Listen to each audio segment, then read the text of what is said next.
আমি ভাত বসিয়ে দিয়েছি, এখন রাতের ডিনার হবে। তো রাতে হবে হচ্ছে গিয়ে তোমার বেগুন পোড়া আর আলু সেদ্ধ দিব। কারণটা হচ্ছে আজকে দুপুরবেলা খুব ভালো খাওয়া হয়েছে, কারণ বাবা গেছিল বাজারে আজকে আমার বাবা দুদিন থেকে এসছে, আমার বাবা এসছিল, আমার বাবা গেছিল আজকে বাজারে, গিয়ে এত বড় বড় ট্যাংরা মাছ জ্যান্ত একদম আর হচ্ছে গলদা চিংড়ি নিয়ে এসছে, সেগুলোই আজকে রান্না হয়েছে।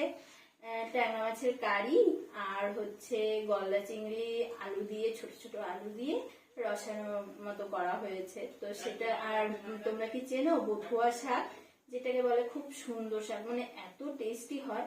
আর এটা আমি করেছিলাম বেগুন দিয়ে, তো খুব টেস্ট হয়েছে। তো এত রান্না, আর আমার মাও রান্না করেছে ট্যাংরা মাছের কারিটা, তো এত টেস্ট হয়েছে যে বেশি খেয়ে ফেলেছি, রোজ দিনের থেকে আরো বেশি খেয়ে ফেলেছি, যার জন্য আর কি এখন আর খিদে নেই। আর তার জন্য মানে এখন ভাত বসিয়েছি, তো ভাবছি কি করব এখন, তাই একটু বেগুন পোড়া করছি, আলু সেদ্ধ দেব।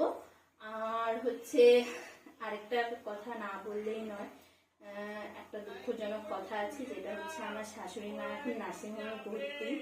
তো কারণটা হচ্ছে আমার শাশুড়ি মায়ের পাটা ভেঙে গেছিল, যার জন্য আমি কয়েকদিন ভিডিও দিতে পারিনি।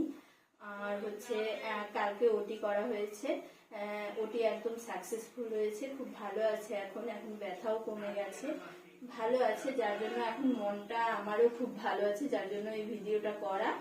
তো শাশুড়ি মা এলে আমি অবশ্যই ভিডিও দেব শাশুড়ি মারও।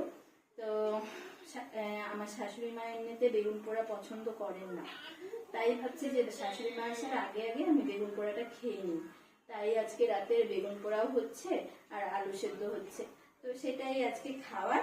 তো এদিকে দেখো ভাত উঠলে গেছে, তো ভাতটা হয়নি, আবার এদিকে তোরাকেও খাওয়াতে হবে, এখন তোরাকেও খাওয়াবো।